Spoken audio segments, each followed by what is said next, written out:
kesesakanku. Kau beri kedamaianmu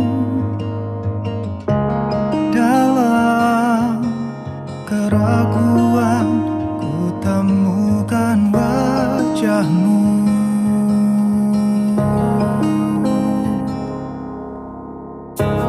Karena pengorbananmu, kau jadikanku baru. Sungguh ku terkagum, amanku di dalammu, Yesus.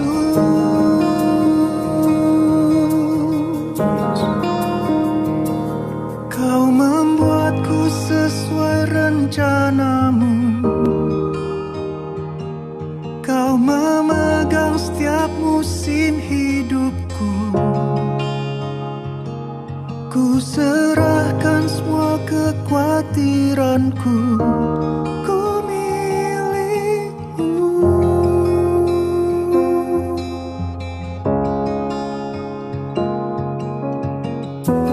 Karena pengorbananmu, kau jadikanku baru. Sungguh ku terkagum, amanku di dalammu, Yesus. Kau membuatku sesuai rencanamu. Kau memegang setiap musim hidupku. Ku serahkan semua kekhawatiranku. Ku milikmu.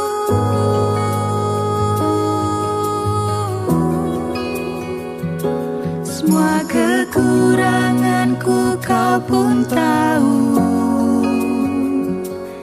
Tetap kau pandang indah dalammu.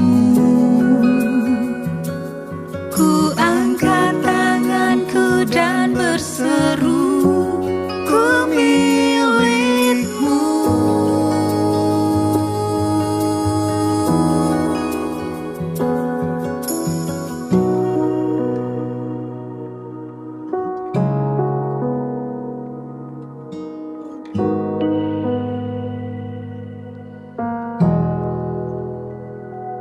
I am yours, now forever.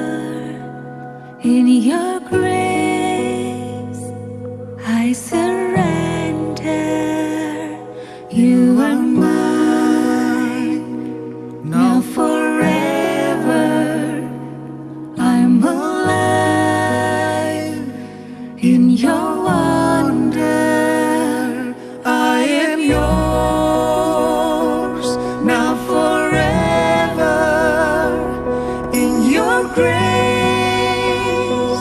I surrender. You are mine, now forever. I'm alive in your wonder.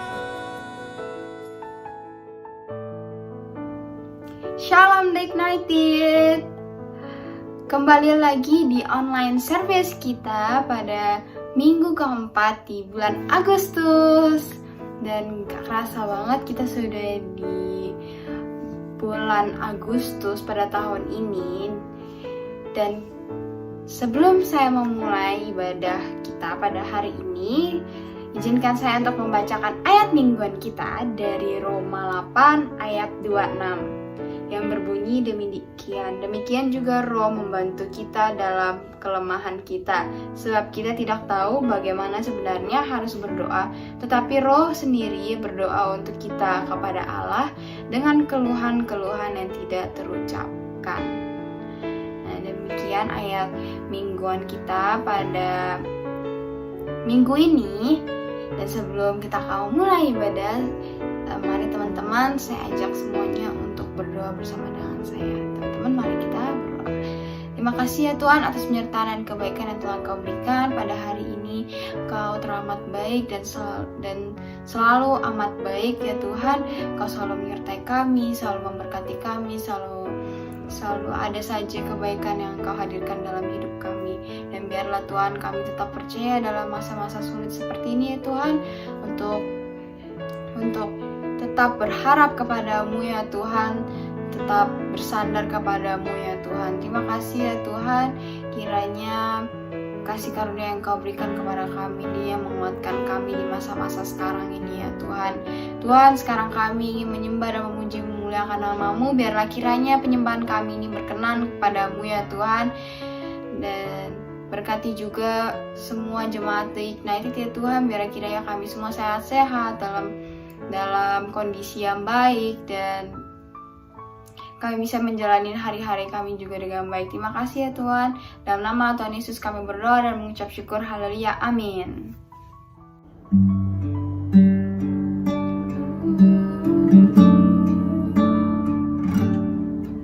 Terima kasih Tuhan.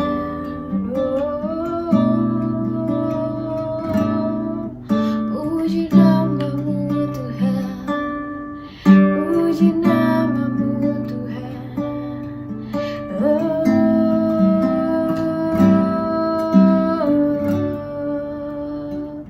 Terima kasih Tuhan, Kau sangat baik bagi kami Tuhan.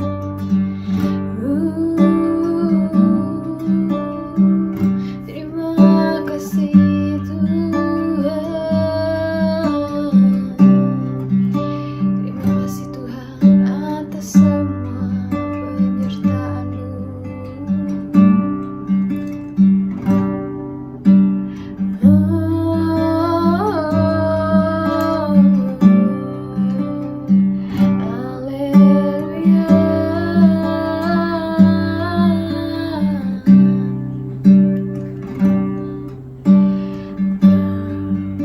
Pencipta hidupku,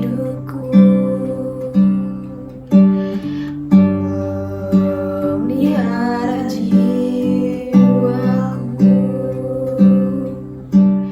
Kau layak terima segala pujian, ku naikkan syukurku.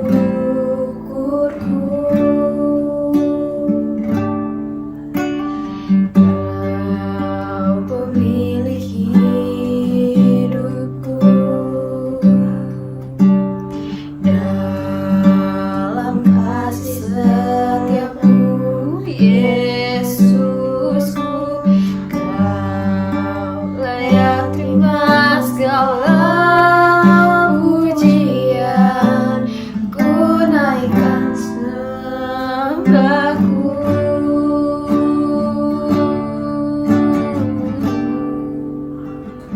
Segala pujian dan syukur bagimu,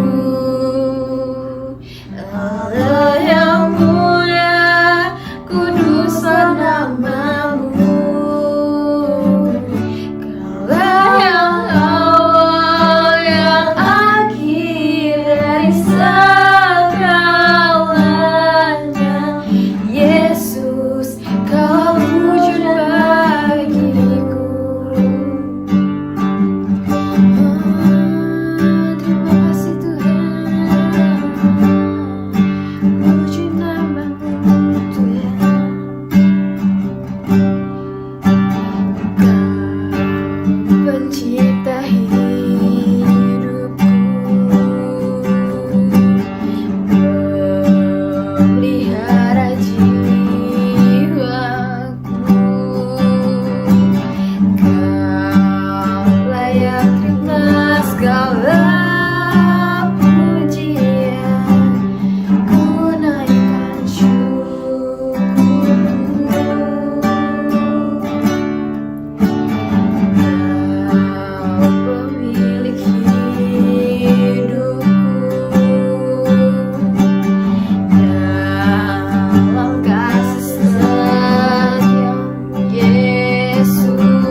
kudusan namamu. Kaulah yang awal, yang akhir dari segalanya. Yesus, Kau pujian bagimu. Segala pujian dan syukur bagimu. Lah yang mulia, kudusan namamu. Kaulah yang awal, yang akhir dari segalanya. Yesus, Kau pujian bagimu. Segala pujian dan syukur bagimu. Yesus, Allah yang mulia, kudusan namamu. Kaulah yang awal, yang akhir dari segalanya. Yesus, Kau pujian bagimu. Kaulah yang awal, yang akhir dari segalanya. Yesus, segala pujian bagimu. Sekali lagi tuh. Kaulah yang awal, yang akhir dari segalanya. Yesus, segala pujian bagimu. Mari kita bersorak-sorai bagi nama-Nya. Oh, haleluya, terima kasih Tuhan. Oh, Kaulah yang baik Tuhan. Shalom, apa kabar semua? Baik? Puji Tuhan. Oke, ya, kita sudah mau mendengarkan firman Tuhan. Tadi kita sudah memuji Tuhan ya. Tapi sebelum kita mendengarkan firman Tuhan, mari kita satu dalam doa. Terima kasih Bapa, terima kasih Yesus buat segala kebaikan-Mu dalam setiap hidup kami. Kami berkumpul bersama, kami dapat mendengar firman Tuhan dan kami telah memuji dan memuliakan nama-Mu Tuhan. Sekarang kami ingin mempersiapkan hati kami dan pikiran kami, pendengaran kami, penglihatan kami Tuhan untuk mendengar firman-Mu dengan fokus Bapa. Biar Tuhan Roh Kudus menuntun setiap hati kami agar kami tetap mendengarkan firman-Mu dengan baik dan kami dapat melakukannya dalam setiap hidup kami. Karena kami percaya Tuhan bahwa firman-Mu yang ingin disampaikan itu untuk buah bagi hidup kami. Ya Tuhan, Kau juga tuntun hamba-Mu ini dalam menyampaikan firman-Mu Bapa. Kami tahu bahwa hamba-Mu ini hanyalah sebagai alat-Mu. Hamba-Mu hanyalah sebagai budak-Mu ya Tuhan untuk menyampaikan firman-Mu menjadi juru bicara-Mu ya Tuhan. Tapi biarlah Tuhan, lewat hamba-Mu ini isi hati-Mu dapat disampaikan kepada anak-anak The Ignited. Kami percaya Tuhan semuanya untuk kebaikan-Mu Tuhan dan sesuai dengan kehendak-Mu. Kami siap mendengar firman-Mu dalam nama Tuhan Yesus. Haleluya. Amin. Amin. Oke. Shalom. Udah lama ya. Karena bulan lalu kebetulan kan saya nggak ada bawa firman. Jadi kayak udah 1 bulan terlewati nggak berasa ya. Udah mulai firman lagi di bulan Agustus. Nah, ngebahas bulan Agustus ya, sebenarnya kita udah lewat ya tanggal 17 kemarin. Ini tanggal 22. Beda berapa hari lah, tapi saya mau bilang merdeka, iya. Biar katanya kayak orang Indonesia ya, walaupun mukanya Chinese gini, tapi hati tetap Indonesia, oke? Amin. Nah, tapi ya menariknya dari kemerdekaan ini, kalian pasti yakin orang yang pada zaman-zaman sebelum 1945 pasti mengharapkan kebebasan. Percaya gak? Iya dong, karena gini, bayangin bertahun-tahun mereka dijajah. Kalau dulu waktu kalian SD atau SMP pelajaran sejarah kan Indonesia tuh dijajah sama Belanda berapa ratus tahun gitu. Sama Jepang sebentar, cuman kan Jepang mah Romusa, agak lebih sadis lah. Kalau Belanda kan Rodi, agak ya sama sih kerjanya juga, agak parah juga.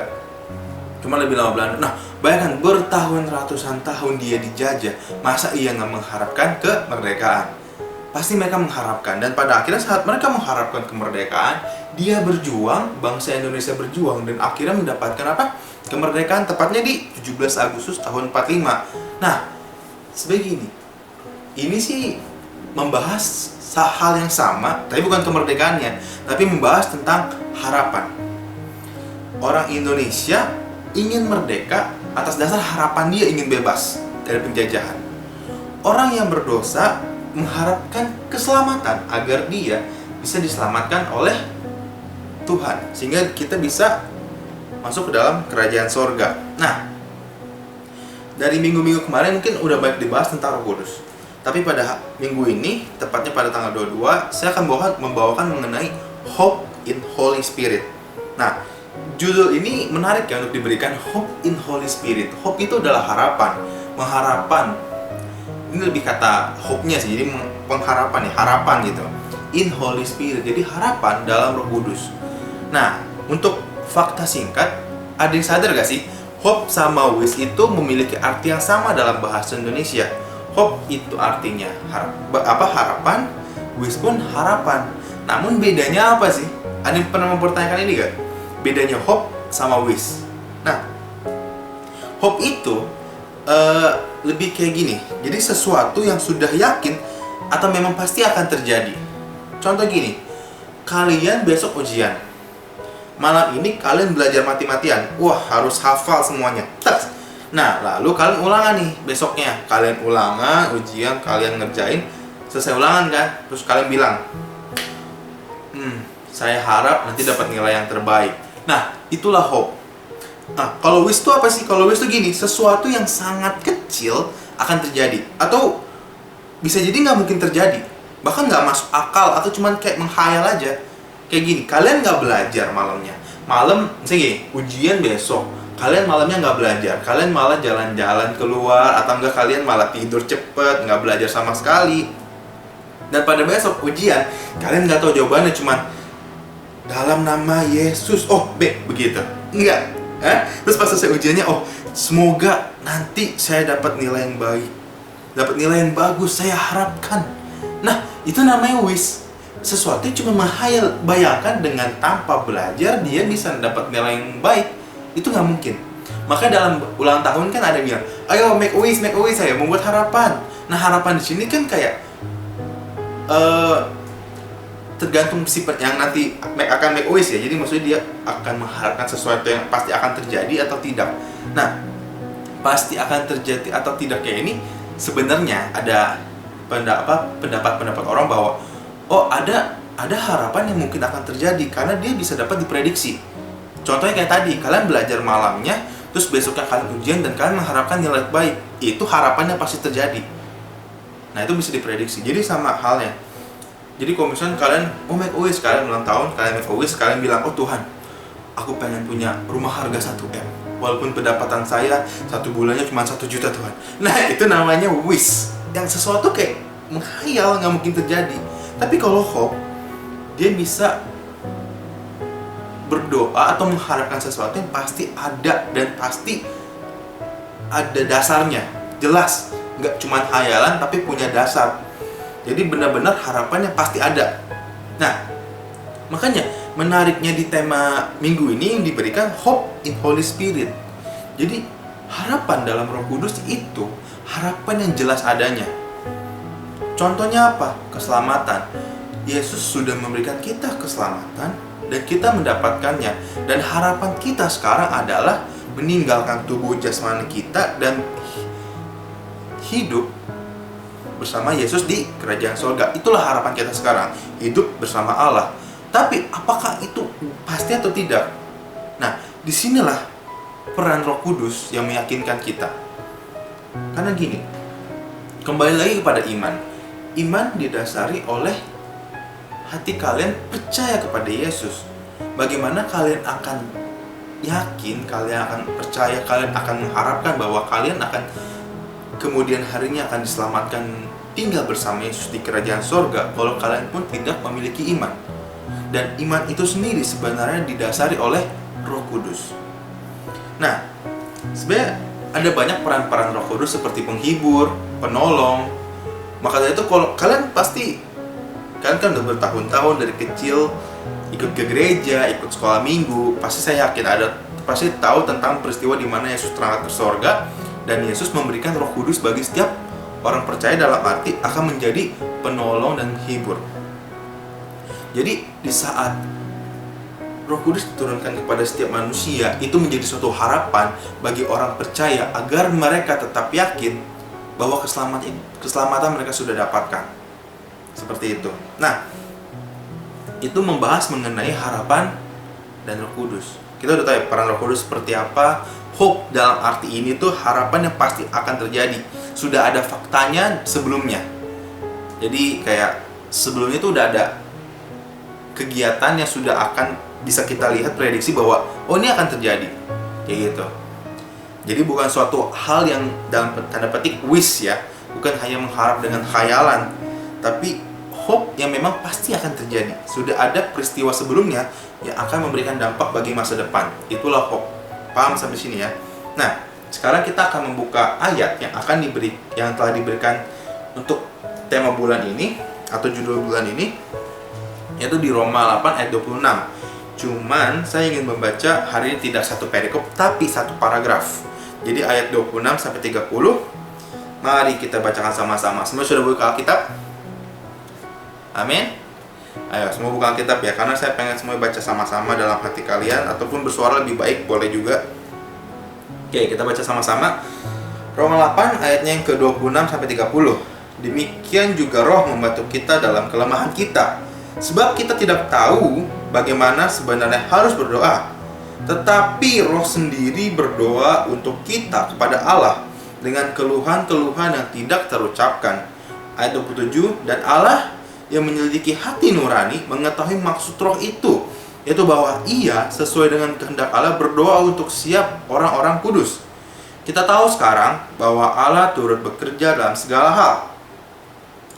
Segala sesuatu untuk mendatangkan kebaikan bagi mereka yang mengasihi Dia, yaitu bagi mereka yang terpanggil sesuai dengan rencana Allah. Ayat 29, sebab semua orang yang dipilihnya dari semula, mereka juga ditentukannya dari semula untuk menjadi serupa dengan gambaran anaknya, supaya anaknya itu menjadi yang sulung di antara banyak saudara. Ayat 30, dan mereka yang ditentukannya dari semula, mereka itu juga dipanggilnya, dan mereka yang dipanggilnya, mereka itu juga dibenarkannya, dan mereka yang dibenarkannya, mereka itu juga dimuliakannya. Nah, sekarang kita akan terfokus kepada ayat yang diberikan dulu, yaitu ayat ke-26. Dikatakan bahwa demikian juga Roh di sini dengan huruf besar dalam arti Roh Kudus membantu kita dalam kelemahan kita. Nah, kelemahannya apa sih? Dibilang sebab kita tidak tahu bagaimana sebenarnya harus berdoa. Nah, ini suatu kalimat yang menarik ya. Sebab kita tidak tahu bagaimana kita harus berdoa. Sedangkan dari kecil saat kita sekolah minggu, kita diajari, oh lipat tangannya adik-adik, tutup matanya, mari kita berdoa. Ya kan? Terus bilang, oh doa itu dimana kita berbicara dengan Allah. Dimana berdoa kita menyatakan suatu permohonan kepada Allah. Banyak makna dari berdoa. Tapi dikatakan dalam Roma 8 ayat 26 dibilang bahwa kita tidak tahu bagaimana sebenarnya harus berdoa. Lalu dibilang di kalimat selanjutnya, tetapi Roh sendiri berdoa untuk kita kepada Allah dengan keluhan-keluhan yang tidak terucapkan. Nah, ini menarik. Bayangkan kita dari sekolah minggu diajarin, oh berdoa tuh seperti ini adik-adik. Apanya yang dibilang nggak tahu sih? Nah, di sini saya mendapatkan 2 poin. Maksudnya ketidaktahuan ini tuh bahas apa sih? Jadi ketidaktahuan ini dalam berdoa itu tentang membahas apa yang kita minta. Tahu lah, orang saya yang butuh diri saya kan gitu ya. Untuk kebutuhan saya berdoa misalkan, oh Tuhan, saya minta untuk besok pekerjaan saya dapat lebih baik. Oh Tuhan, saya berdoa untuk tahun depan saya memiliki pendapatan lebih. Oh Tuhan, saya berdoa sekarang saya di sekolah online tapi bisa mendapatkan nilai yang terbaik. Oh Tuhan, saya berdoa, saya mohon, saya mengharapkan. Nah, kita tahu apa yang kita butuhkan, tapi sebenarnya dalam Perjanjian Lama Pengkhotbah 6 ayat 12 dikatakan oleh kitab Pengkhotbah bahwa manusia tidak tahu apa yang terbaik untuk dirinya. mungkin kita merasa kayak, oh ini yang terbaik buat kita. Oh, dapat nilai A, dapat nilai 10, itu terbaik buat saya. Padahal itu hanya merasa, tapi belum sesuai dengan kehendak Tuhan. Kayak gitu. Konsepnya kayak gini. Kayak kalian pernah, mungkin yang sudah pernah pacaran bilang, oh ini pasangan terbaik untuk saya nggak mau lepaskan dia dalam hidup saya. Ini sudah pasti jadi yang terbaik buat saja, gitu kan? Wah Tuhan, aku memohon, gitu kan? Aku mengharapkan dia menjadi yang terakhir, kan gitu ya? Kalau orang pacaran tuh kayak, oh ini kayak udah pasangan terakhirnya lah. Pas putus baru sakit hati, gitu kan? Kebetulan juga ada kasus-kasus kayak gitu. Nah, bayangkan yang kalian harapkan seperti itu, merasa kalian itu cocok untuk diri kalian, itu yang terbaik buat kalian, ternyata enggak. Nah, kenapa? Karena kita hanya merasa itu yang terbaik buat kita. Tapi yang terbaik buat kita, yang tahu hanya siapa? Tuhan.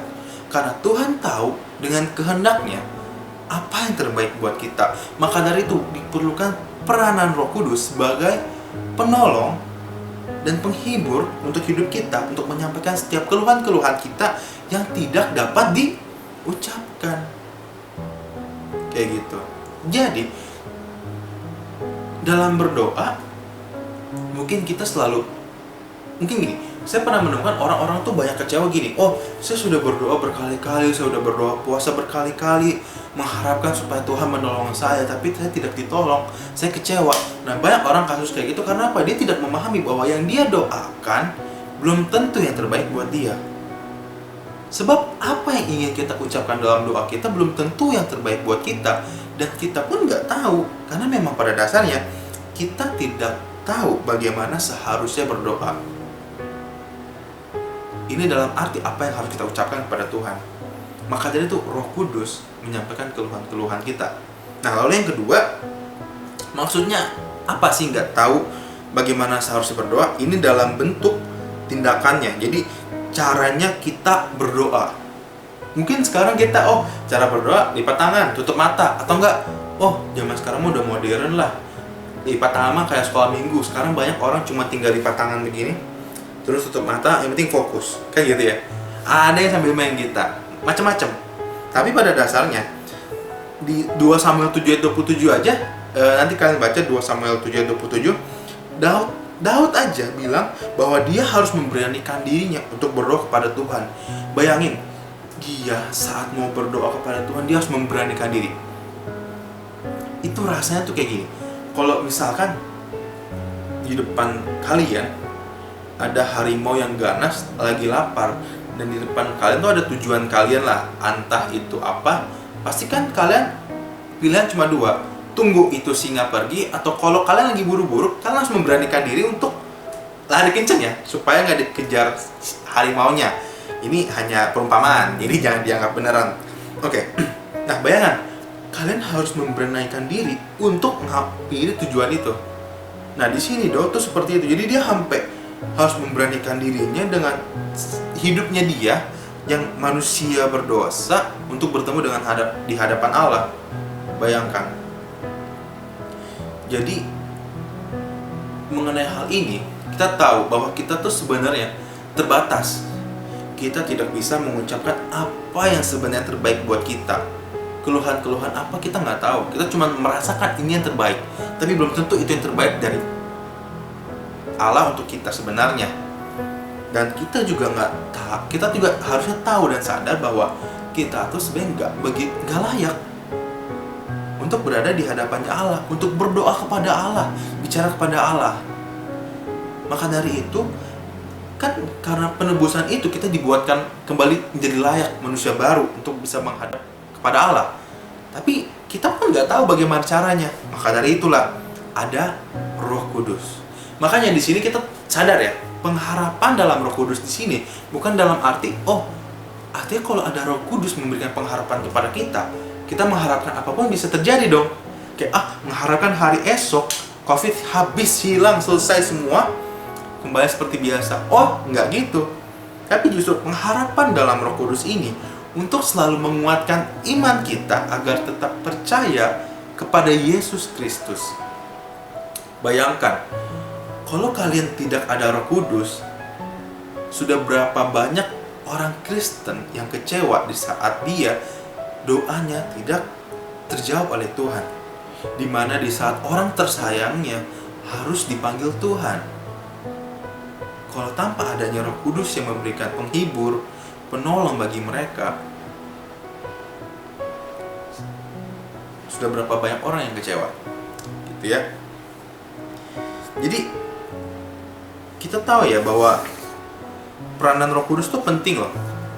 Kalau kalian tahu bahwa ada namanya seperti kayak sifat-sifat Allah, peranan setiap peran Allah, Allah Bapa, Allah Anak, dan Allah Roh Kudus. Nah, Allah Roh Kudus ini peranannya sangat luar biasa untuk kita orang percaya di masa sekarang, dimana orang abad pertama dia bertemu dengan Yesus secara langsung, mudah bagi mereka untuk percaya. Tapi bagi kita sekarang itu susah, karena pada dasarnya manusia kalau tidak melihat sulit percaya. Jangankan kita, Thomas aja harus benar-benar lihat Yesus secara langsung baru dia percaya bahwa Yesus telah bangkit. Nah, kita bersyukur harusnya kita ada Roh Kudus, sehingga itulah yang menanam iman kita agar kita tetap percaya, dan pengharapan dalam hidup kita tetap ada. Pengharapan akan apa? Akan keselamatan. Pengharapan akan hidup baru, meninggalkan tubuh yang lama ini, tubuh yang di dunia kita tinggalkan, dan kita terangkat ke surga dan duduk di sebelah Yesus, kayak gitu. Jadi membahas mengenai pengharapan dalam Roh Kudus bukan pengharapan apa yang kita lihat secara duniawi, tapi secara rohani dalam hidup kita yang terbaik buat kita. Maka dari itu kan dibilang juga di ayatnya yang ke-27 kan, dan Allah yang menyelidiki hati nurani, mengetahui maksud roh itu, yaitu bahwa ia sesuai dengan kehendak Allah berdoa untuk orang-orang kudus. Nah, di sini kita paham ya. Jadi saat kita tidak bisa mengucapkan apa yang bisa kita ucapkan, saat kita tidak bisa memposisikan diri kita layak untuk berdoa di hadapan Tuhan, Roh Kuduslah yang menolong kita. Roh Kuduslah yang memberi harapan bagi kita agar kita tetap bisa berdoa kepada Allah. Dan dari situlah Allah dapat menyelidiki hati nurani kita, mengetahui maksud roh yang berdoa dalam diri kita. Dan ingat, itu harus sesuai dengan kehendak Allah. Makanya kan banyak doa-doa, oh doa saya tidak terkabulkan. Itu pertanyaannya adalah, itu doa atas kehendak kita, bukan atas kehendak Allah. Maka dari itu Roh Kudus di sini sebagai pengharapan bagi kita. Peran Roh Kudus itu sangat besar. Jadi tema hari ini bahas tentang Hope in Holy Spirit, pengharapan dalam Roh Kudus. Nah, di sini kita tahu dan sekarang kita sadar bahwa kita sebagai orang Kristen jangan pernah kecewa, jangan pernah putus asa, karena masih ada harapan yang besar dalam Roh Kudus. Kita hidup sekarang bukan mencari kesuksesan, kita hidup sekarang bukan mencari kekayaan. Karena apa? Pada dasarnya kita sudah selamat, dan kita hidup sekarang tugasnya cuma satu, menjadi anak Allah sesuai dengan kehendak Allah. Oke, sekian firman Tuhan pada hari ini. Tapi sebelum kita mengakhiri firman ini, mari kita tutup dalam doa ya. Mari kita selalu dalam doa. Terima kasih Bapa, terima kasih Yesus buat hari ini. Kami telah mendengar firman-Mu Bapa, kami percaya bahwa Engkau sangat baik, Engkau teramat-amat baik Bapa. Kami percaya bahwa Engkau ada sampai sekarang. Itu untuk menuntun kami Bapa. Kami percaya Tuhan bahwa peranan Roh Kudus dalam setiap hidup kami, dalam setiap orang yang percaya sampai sekarang, itu sebagai penolong kami Bapa, sebagai penghibur kami, sehingga kami tetap memiliki pengharapan kepada Engkau. Kami yakin Tuhan, iman kami akan selalu bertumbuh dalam Engkau, agar kami tetap bertahan di masa-masa yang sukar ini Bapa. Kami tahu semakin hari semakin jahat, tapi karena harapan yang telah Kau berikan lewat Roh Kudus-Mu, kami dapat mempertahankan iman kami, hingga pada akhir zaman nanti kami akan tetap teguh berdiri, dan kami akan masuk ke dalam kerajaan Allah dan bersama-sama dengan Allah. Terima kasih Bapa, terima kasih Yesus. Sekarang kami mau melanjutkan aktivitas kami. Berkati Tuhan, dalam nama Tuhan Yesus, haleluya, amin. Oke, sampai Jumat. Tuhan Yesus memberkati. Sebelum kita berpisah satu dengan lainnya, mari kita angkat kedua belah tangan kita dan siap terima berkat dari Tuhan. Tuhan memberkati engkau dan melindungi engkau. Tuhan menyinari engkau dengan wajahnya dan memberi engkau kasih karunia. Tuhan menghadapkan wajahnya kepadamu dan memberi engkau damai sejahtera. Kiranya berkat Allah Abraham, Allah Ishak dan Allah Yakub turun ke atas kita semua mulai hari ini sampai Tuhan Yesus datang yang kedua kalinya. Semua yang percaya dan beriman bersama katakan, Amin. Happy Sunday, Tuhan Yesus berkati kita semua.